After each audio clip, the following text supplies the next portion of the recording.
ជំរាបសួស្តីបងប្អូនទាំងអស់គ្នាថ្ងៃនេះខ្ញុំមានវីដេអូមួយនឹងបង្ហាញបងប្អូនទាំងអស់គ្នាពីរបៀបទិញ Venue នៅលើការ Live ជាមួយនឹង website JSMM ហើយសម្រាប់វីដេអូនេះផងដែរគឺស័ក្តិសមមែនទែនសម្រាប់ដល់បងប្អូនដែលធ្វើអាជីវកម្មលក់ដូរតាមអនឡាញឬក៏បងប្អូន Live stream Venue អំពី game ធានាថាបងប្អូននៅពេលដែលធ្វើតាមវិធីនៅក្នុងវីដេអូមួយនេះហើយនឹងទទួលបានប្រសិទ្ធភាពពិតៗដែលបងប្អូនចំណាយតិចប៉ុន្តែបងប្អូននឹងទទួលបានការចំណេញច្រើនមែនទែនដូច្នេះហើយបងប្អូនកុំភ្លេចតាមដានវីដេអូមួយនេះពីដើមដល់ចប់ជាមួយនឹងនាងខ្ញុំមិនមានអ្វីពិបាកទេបងប្អូនដែលបងប្អូនគ្រាន់តែមាន link live របស់បងប្អូនអាច boost ចំនួន view បានយ៉ាងច្រើនទៅតាមបំណងរបស់បងប្អូនបានដោយខ្លួនឯងដោយប្រើពេលត្រឹមតែរយៈពេលខ្លីមិនត្រឹមតែប៉ុណ្ណោះគឺវាមានតម្លៃសមរម្យមែនទែនដូច្នេះហើយជាដំបូងតម្រូវបងប្អូន sign up ឬ sign in ចូលទៅកាន់ website JSMM ជាមុនសិនដើម្បីចូលធ្វើសេវាកម្ម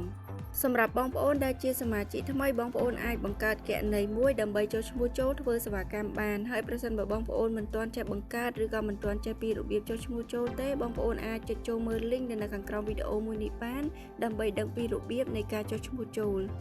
បងប្អូនឃើញមានពាក្យ Instagram Telegram នៅខាងក្រោមហ្នឹងបងប្អូនអូសវាមកបងប្អូននឹងឃើញមានពាក្យថា Facebook បងប្អូនអាចចុចចូលទៅលើពាក្យ Facebook នឹងបានហើយបន្ទាប់មកបងប្អូនអូសវាមកក្រោមបងប្អូនចុចចូលទៅលើពាក្យថា category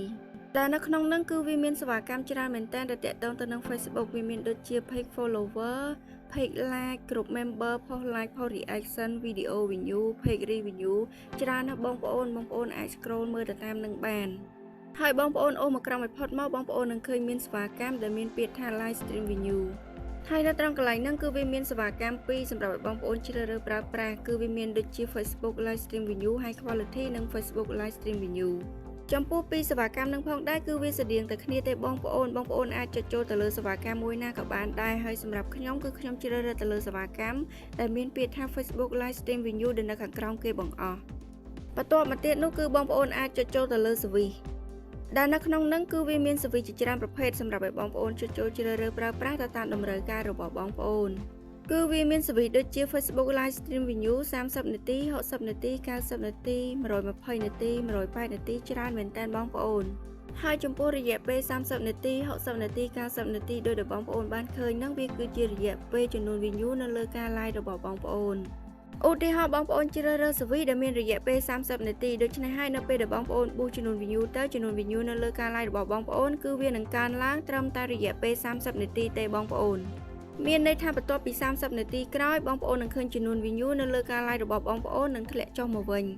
ដូច្នេះហើយប្រសិនបើបងប្អូនចង់ឲ្យចំនួន view នៅលើការ live របស់បងប្អូនកើនឡើងនៅក្នុងរយៈពេលយូរបងប្អូនអាចចុចចូលទៅលើ service ដែលមានរយៈពេលយូរបានដោយសារតែខាង website យើងខ្ញុំគឺវាមាន service ដែលមានរយៈពេលយូររហូតដល់240នាទីបងប្អូនហើយចំពោះរាល់ service ទាំងអស់គឺសុទ្ធតែធានាគុណភាពជូនដល់បងប្អូនដូចគ្នាហើយមិនត្រឹមតែប៉ុណ្ណោះគឺវាមានតម្លៃសមរម្យមែនទែនដែលងាយស្រួលឲ្យបងប្អូនចុចចូលជ្រើសរើសប្រើប្រាស់ទៅតាមតម្រូវការរបស់បងប្អូនបានដូច្នេះហើយបងប្អូនស្រឡាញ់ពេញចិត្តទៅលើ service មួយណាបងប្អូនអាចចុចចូលទៅលើ service មួយនឹងបានហើយសម្រាប់ខ្ញុំក្នុងថ្ងៃនេះគឺខ្ញុំសូមជ្រើសរើសទៅលើ service ដែលមានលេខកូដ494គឺ Facebook live stream venue 30នាទីនៅពេលដែលបងប្អូនបានចុចចូលជ្រើសរើស service រួចរាល់ហើយបងប្អូននឹងឃើញមានពាក្យ link ដែលនៅខាងក្រោម service ហ្នឹងតែនៅត្រង់កន្លែងនេះគឺជាកន្លែងសំខាន់មែនតើនៅក្នុងវីដេអូមួយនេះគឺតម្រូវបងប្អូនចូលទៅ copy link ការ live របស់បងប្អូនចូលដើម្បីទាញយក link live របស់បងប្អូនបានបងប្អូនចូលទៅកាន់ការ live របស់បងប្អូនមកហើយនៅលើការ live របស់បងប្អូននឹងឃើញសញ្ញាព្រួយនៅកន្លែងនេះបងប្អូនអាចចុចចូលទៅលើសញ្ញាព្រួយនឹងបាន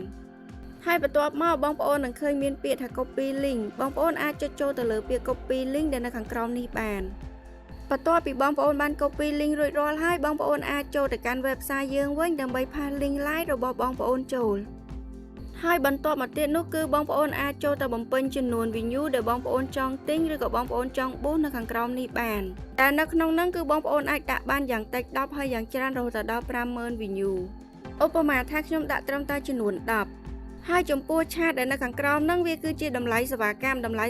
នេះទៀតសោតគឺវាអត់ថេរទេបងប្អូនគឺវាអាចនឹងប្រែប្រួលអូតូទៅតាមចំនួន view ដែលបងប្អូនបានដាក់នៅខាងលើជាឧទាហរណ៍ដូចខ្ញុំដាក់ត្រឹមតែចំនួន10ចឹងតម្លៃសេវាកម្មគឺស្មើនឹង 0.029 សេន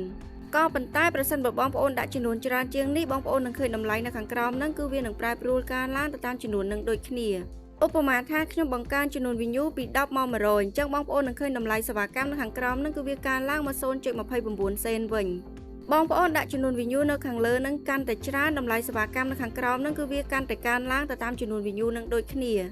មិនថាបងប្អូនដាក់ចំនួនច្រើនប៉ុណ្ណាក៏តម្លៃសេវាកម្មនៅខាងក្រោមនឹងគឺវានឹងគិតឲ្យបងប្អូនអូតូស្រាប់តែម្ដងដែលបងប្អូនអត់ចាំបាច់ពិបាកគិតថាចំនួន view ដែលបងប្អូនបានដាក់ប៉ុណ្ណឹងបងប្អូនត្រូវចំណាយសេវាកម្មប៉ុន្មាននោះទេបងប្អូនណែឯរយៈពេល5នាទីដោយដែលបងប្អូនបានឃើញនឹងវាគឺជារយៈពេលដំណើរការនៃការប៊ូសចំនួន view នៅលើការ live របស់បងប្អូនមានន័យថាបន្ទាប់ពី5នាទីក្រោយនៅពេលដែលបងប្អូនបានចុចចូល submit រួចរាល់បងប្អូននឹងឃើញចំនួន view នៅលើការ live របស់បងប្អូនកើនឡើងទៅតាមចំនួន view ដែលបងប្អូនបានប៊ូសប៉ុន្តែចំពោះរយៈពេលនេះផងដែរវាអាចនឹងលឿនជាងនេះឬក៏យូរជាងនេះតិចតួចទៅតាមសវិសដែលបងប្អូនបានចុចចូលជ្រើសរើសនៅខាងលើនឹងដូចគ្នា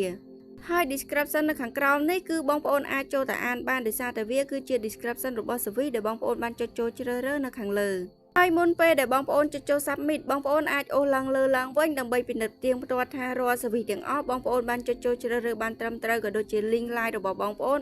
បានបំពេញបានត្រឹមត្រូវប្រសិនបើបងប្អូនជ្រើសរើសក៏ដូចជាបំពេញបានត្រឹមត្រូវអស់ហើយបងប្អូនអាចចុចចូល submit មកគឺរួចជាការស្រេចហើយបងប្អូននៅពេលដែលបងប្អូនបានចុចចូល submit រួចរាល់បងប្អូននឹងឃើញមានពាក្យថា your order received ដែលវាដូចជាវិក័យប័ត្រមួយបញ្ជាក់ប្រាប់បងប្អូនថាបងប្អូនបានចុចចូលធ្វើសេវាកម្មមួយនឹងដោយជោគជ័យ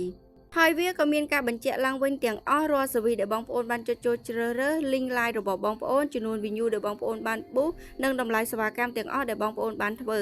ចំពោះរយៈពេលរងចាំដូចខ្ញុំបានបញ្ជាក់ប្រាប់បងប្អូនអំបញ្ញមិញអញ្ចឹងគឺបងប្អូនអាចរងចាំរយៈពេល5នាទីឬក៏យូរជាងនេះតិចតួចទៅតាមសវិសដែលបងប្អូនបានចុចចូលជ្រើសរើសហើយបងប្អូននឹងឃើញចំនួន view នៅលើការ live របស់បងប្អូនកើនឡើងទៅតាមចំនួនដែលបងប្អូនបានប៊ូស